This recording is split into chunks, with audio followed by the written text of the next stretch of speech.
balik lagi dengan aku di sini dan kali ini aku ditemani oleh Ibu Ramona Lisa Hutagalung dan beliau ini mempunyai anak kembar yang satunya diagnosis autisme, namun yang satunya tidak. Nah, kali ini aku mau menanyakan bagaimana sih proses ibu dalam membesarkan Abraham dan saudaranya Jeremy yang pasti sangat menginspirasi Hope People di rumah. So, without further ado, aku akan kasih dulu kertas seperti biasa untuk narasumber kita menuliskan apa sih harapannya. Halo, selamat datang Ibu Mona. Terima kasih sudah meluangkan waktunya untuk datang ke Hopecast. Hopecast. Yes. Ya. Jadi semua narasumber aku akan aku kasih kertas dulu untuk menuliskan harapannya. Ya, nanti pas akhir Hopecast baru kita bahas. Silakan Ibu Mona. Terima kasih Ibu Inge. Ini tulisannya dalam bahasa Sanskerta. Sanskerta. Iya. Oke. Kamu teh lucu pisan nih. Apa saja yang saya tulis untuk itu ya? Ya, harapannya. Oke. Sudah. Ya. Oke. Kita masukin lagi. ke sini ya. Plung. Terima kasih. Sama-sama. Oke. Jadi Ibu Mona boleh diceritakan nih bagaimana awal mulanya Ibu kan mengetahui didiagnosa apakah saat baru melahirkan mengetahui bahwa salah satu anak kembarnya ternyata ada autis atau dengan waktu baru diketahui? Ya, awalnya waktu lahir tidak terlihat. Tapi memang selama saya hamil tuh pernah ada kejadian satu kali jatuh jadi saya nggak sadar kalau saya hamil, Bu Inge. Oh? Ya, terus saya teh kan nggak bisa berenang. Tiba-tiba seluncuran yang cemplung gitu loh. Nah, nggak lama sesudah itu saya tes. Ternyata saya lagi hamil gitu loh. Cuman saya pikir, nggak apa-apa lah.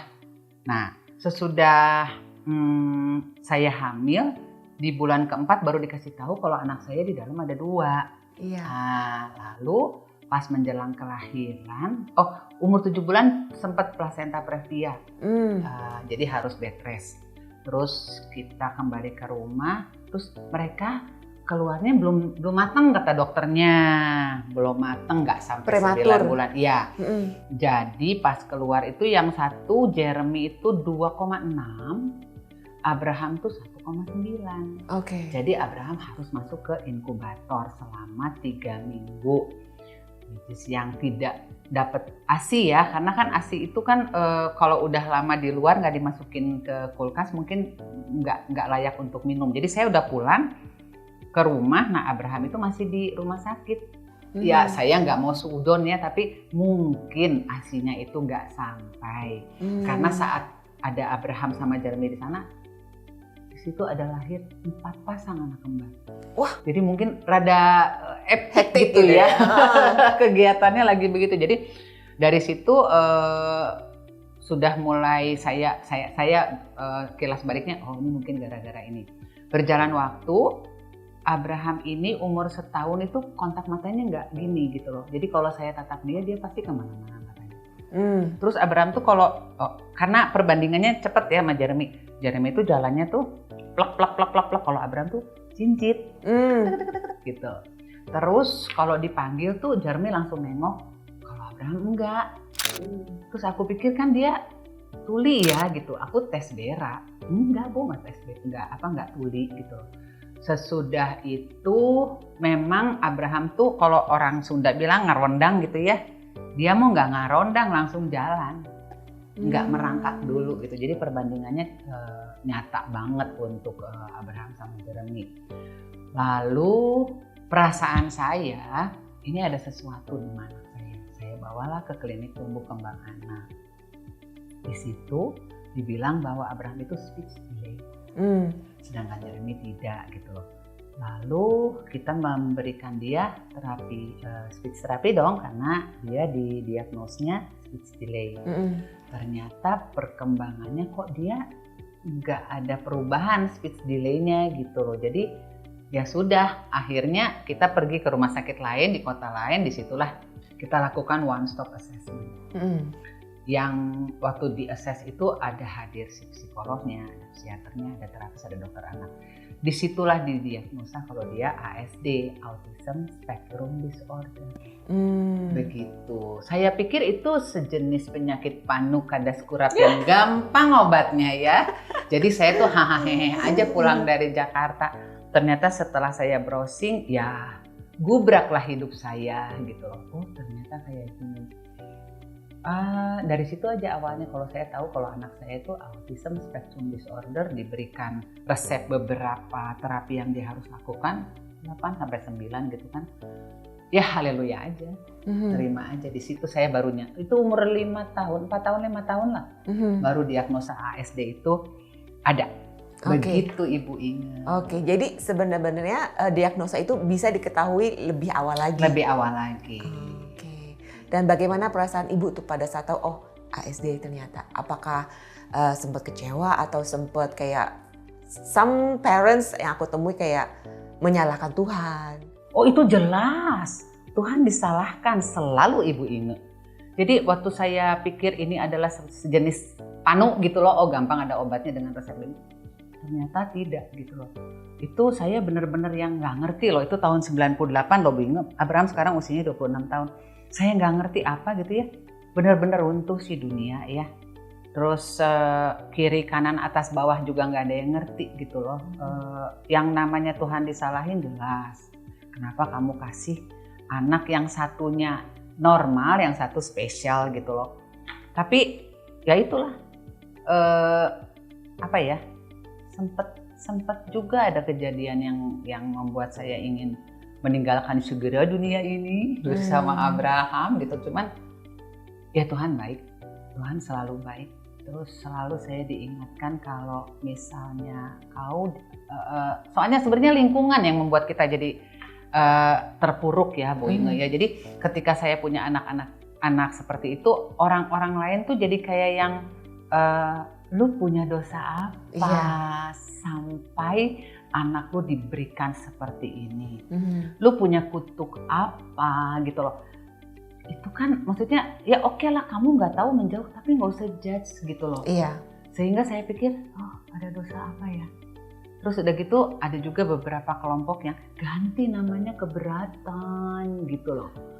Terus saya pikir berat gimana gitu kan, saya pikir ya sudahlah. Jadi hal-hal seperti itu sekarang saya ngomongnya tertawa Bu Inge, saya bisa ngakak gitu loh. Tapi waktu itu kan bisa dibayangin perasaan saya seperti apa. Jadi hal itu semua kita lewati, saya lewati, suami saya lewati, Sarah Jeremy juga lewati. Cuman udah lewat, kita udah terima semua keadaan, dan untuk saya Abraham ini berkat. Tuhan mau didik saya menjadi orang yang Dia inginkan lewat Abraham. Itu aja. Amin. Justru Abraham is a gift, a special gift. Ya, mungkin jelas. Ibu Mona bisa kasih sedikit motivasi buat mungkin new parents yang menemukan di situasi yang sama seperti Ibu 26 tahun lalu. Ada motivasi atau apa pesan gitu buat hope people? Iya, yang saya bisa sharing di sini adalah selesaikan dulu dirimu sendiri. Urusan sama diri sendiri itu diselesaikan. Sesudah kita selesai dengan diri kita sendiri, baru kita bisa melayani orang lain. Baru kita bisa melayani anak-anak kita. Karena kalau kita masih distract dengan kepentingan kita yang mesti dengan hidup hedon, dengan urusan arisan, dengan urusan latihan ini ono gitu loh, itu nggak akan selesai. Yang saya bisa sharingkan di sini adalah yuk selesai dulu dengan diri kita sendiri. Sesudah itu kita punya hati untuk melayani karena kita tahu anak kita ini spesial. Jadi ya udahlah, urus aja orang Tuhan yang kasih gitu loh. Dan lihat di langkah berikutnya itu amaze banget. Tuhan kerjakan apa yang benar-benar Dia inginkan. Saya teh orang Batak Bu Inge, nggak sabaran, cerewet gitu ya. Tapi kata teman-teman saya sekarang saya teh berubah. Katanya lebih sabar, lebih tekun, lebih menerima, dan lebih mau lebih sharing dan bisa memberikan sesuatu yang nyaman buat teman-teman yang mungkin pernah ada di kedudukan saya. Jadi selesailah dengan dirimu sendiri, baru kamu layani. Baru kamu bisa melayani orang lain, termasuk anak. Gitu ceritanya. Amin. Terus Ibu Mona boleh ceritakan pengalamannya kan Jeremy, Abraham beda nih Ya. cara mendidik mereka, perkembangan emosionalnya mereka, dan mungkin karena harus lebih kasih perhatian ke Abraham, apakah ada jealousy saat itu? Iya Ibu Inge, Sarah sama Jeremy itu kan kebetulan mereka bedanya 6 tahun. Jadi Sarah udah masuk sekolah. Nah Jeremy ini memang terlihat ada kecemburuan ya. Karena ketika saya satu saat itu, kenapa saya sadar, satu saat itu saya dipanggil sama gurunya Jeremy. Anak ini troublemaker di kelas. Terus udah mas saya teh rambut lagi keriting ya karena pusing ngurusin si Abraham ini kan. Karena Abraham itu benar-benar yang, tahu sendirilah anak autism ya. Saya dipanggil, jadi Jeremy itu membuat note sebuah lagu. Jadi misalnya gurunya ngasih dia soal, udah selesai nih 10 soal. Teman-temannya belum selesai. Dia berkeliling, terus udah gitu, udah dapat nilai apa segala macam, udah selesai, dapatlah nilai teman-temannya. Terus dia seperti bikin lagu dari nilai-nilai temannya gitu. Re re re mi fa sol sol sol. Kan temennya ngerasa nilai gua 2 kenapa dibikin re re re gitu loh. Kan jadi maksudnya aduh bermasalah nih. Saya tetap ke psikolog Bu Inge untuk Jeremy. Untuk Jeremy, dan saya harus siapkan soal seminggu tuh 100 sampai 150 supaya bikin dia duduk mengerjakan. Jadi kalau dia udah selesai kasih lagi soal. Yang teman-teman lain juga tidak dapat gitu. Dan yang membuat saya, Sarah, yang maksudnya kita mengunjungi psikolog secara teratur. Karena udah Sarah remaja juga, udah Sarah dewasa juga kita masih perlu gitu. Tapi saya memilih psikolog yang punya anak special needs juga. Jadi kadang-kadang bukan saya ini ya, teorinya mereka nggak masuk di saya gitu. Saya lebih suka mendengarkan psikolog yang memang mengalami hal yang seperti saya. Waktu itu kita jadwalnya 6 bulan sekali. Jadi Sarah itu pernah naksir cowok, terus cowoknya tahu Sarah punya Abraham, putus gitu loh. Ya hal gitu kan saya nggak bisa ladeni, nggak bisa saya pahami. Ya ngobrol aja. Jadi kita tuh kadang-kadang duduk suami, istri, anak-anak tuh sama psikolog tuh kayak ngobrol sharing gitu loh. Itu yang saya lakukan sehingga kita bisa lewati masa-masa itu. Ada kecemburuan jelas ada. Terus nomor 1 komunitas. Komunitas itu kan kadang-kadang jam 1 malam kita teriak pasti bantu. Anak gue tantrum gimana nih gitu kan. Jauhin dari lampu, kasih dia ini aromaterapi gini. Kan gak mungkin jam 1 malam kita ke psikolog atau ke dokter anak kan. Enggak, di komunitas mah membantu pisan. Jam berapa juga kita teriak ada yang jawab. Oke, so it's very important ya, kamu harus dikelilingi dengan komunitas yang baik, yang memang paham apa yang kamu go through. Ya. Jadi tapi di 26 tahun lalu pun komunitasnya sudah ada nih Bu. Kalau informasi mungkin susah didapat, tapi komunitas ada ya? Ada sih, cuman waktu itu aku komunitasnya lebih ke komunitas yang tiba-tiba Tuhan kasih gitu loh.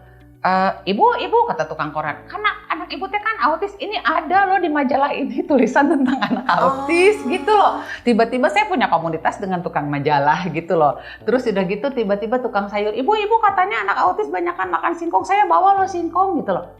Karena semua orang tahu kalau saya punya anak autis, saya nggak sumputin dan saya nggak sembunyiin gitu loh.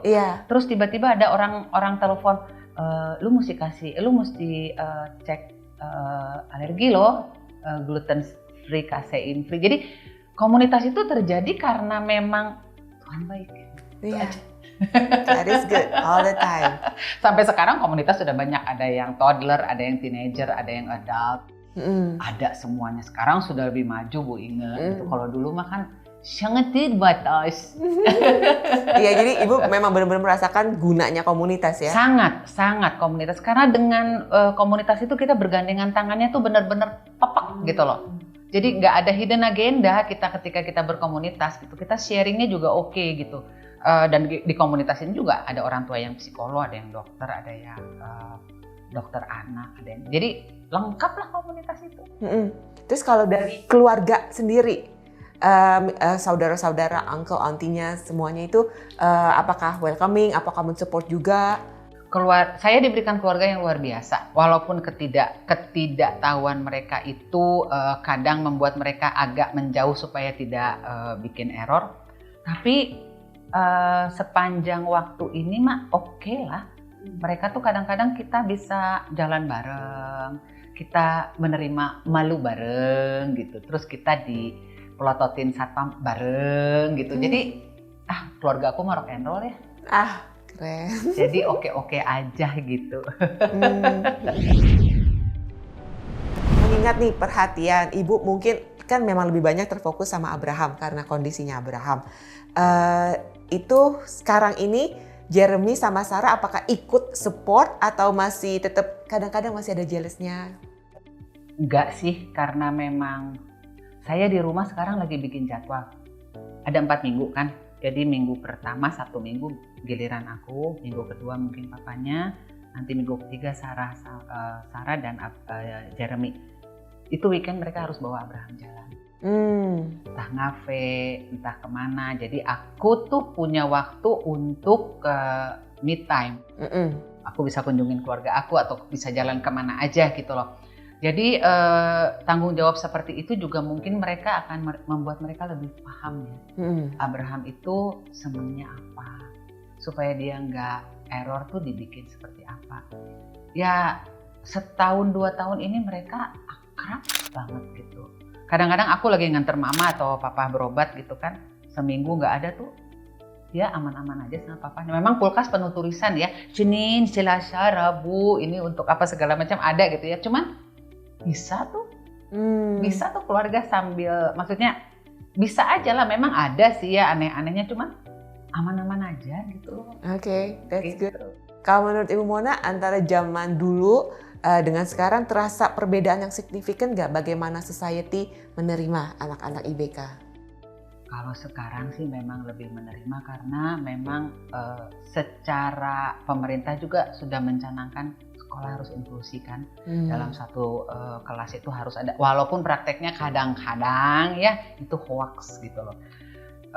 Sehingga peraturannya dari pemerintah ada tertera di departemen sekian bla bla bla bla, dari bansosnya jelas, pasalnya jelas, apanya jelas, tapi semuanya hoax.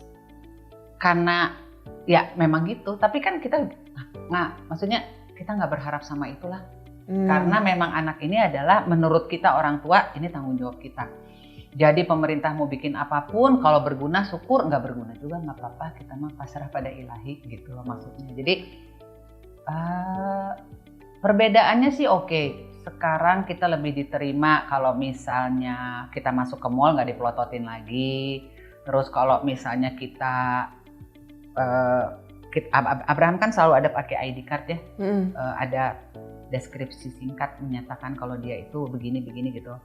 Jadi kalau ada orang di jalan atau di mall itu masih ada yang gitu loh. Jadi udah lebih apa ya? Udah nggak, lebih mild lah sekarang mah gitu. Cuman tetap aja kalau aku sih tetap jaga, tetap selalu menjaga gitu. Udah banyak komunitas, ada komunitas melukis, ada komunitas menggambar, ada komunitas cooking class, udah lebih banyak diterima saat-saat ini gitu Bu ini. Oke. Dan kegiatan Abraham saat ini tuh apa aja Bu? Sibuk Abraham sih. Hari Senin Abraham itu ada jadwal sekolah. Hari Selasa dia harus berenang 40 kali bolak-balik ya. Karena hari Rabu itu biasanya dia berkebun. Dia petani. Dia senang menyemai bibit-bibit dari Rockwool, dan keuskupan memberikan kita kebun di Bojong Soang dan dia sudah panen. Nah, yang beli emak-emaknya ya. Jadi belajar matematikanya dia itu dengan menimbang pakcoy, bunga apa gitu loh. Itu dan hari ini dia sedang praktek kerja di Kopi O Hotel, dia bagian laundry. Oke. Dia produksi juga kue kacang. Ini banyak sibuk Abraham. Kue kacang bikin, terus udah gitu bikin keset, main djembe. Abraham juga menyanyi, tapi mesti emaknya yang ngiringin pakai piano, yang lain ngiring pakai karaoke nggak mau gitu. Jadi kesibukan dia lebih ke mengasah life skill Bu Inge. Karena satu saat saya harus mati ya. Nah, kalau saya mati kan saya nggak mau dia beredar di jalanan. Iya. Paling nggak dia bisa memanen pakcoy, atau dia bisa bikin kue, atau dia bisa bikin keset, atau dia bisa bermain djembe, apapun itu semua arahnya ke life skill aja sekarang. Dia masuk jam 8:30, pulang jam 4 kayak orang ngantor. Gitu. Oke, jadi memang salah satu hal yang bisa kita berikan adalah mensupport anak-anak kita dan cari tahu mereka tuh bagusnya apa, jagonya di apa, itu yang kita push. Jadi jangan diumpetin, jangan langsung bilang karena anak aku spesial ya udah segitu aja takdirnya dia. Don't. Nggak bisa, nggak bisa begitu, nggak bisa. Ibu Mona, mungkin ada harapan Ibu untuk Abraham ke depannya, baik dari hal pendidikannya, perkembangan personal, atau kehidupan sosialnya Abraham? Kalau kehidupan sosial susah lah ya, dia kan nggak bisa juga. Jadi nggak bisa dibawa ke sosial yang sekarang kayak nama lu siapa, enggak. Pasti dia ditanyain siapa namamu gitu loh. Jadi nggak pernah bisa move on dari bahasa baku gitu loh. Yang saya harapkan adalah ya saya ingin agar Abraham juga dan teman-temannya juga mempunyai masa depan yang baik. Paling tidak mereka punya, ya Tuhan berikan dia hikmat agar mereka juga bisa berpenghasilan mandiri dalam keterbatasan mereka dan didukung yang penting untuk orang tua dan sibling serta keluarga ya. Karena mereka juga nggak bisa hidup sosial yang seperti anak-anak sekarang, nggak bisa. Jadi berharap mereka punya satu wadah yang bisa memanage mereka dan mereka bisa bermandiri secara ekonomi. Karena kita juga nggak tahu kapan kita dipanggil sama yang punya gitu loh. Paling wadah itu yang bisa kita harapkan.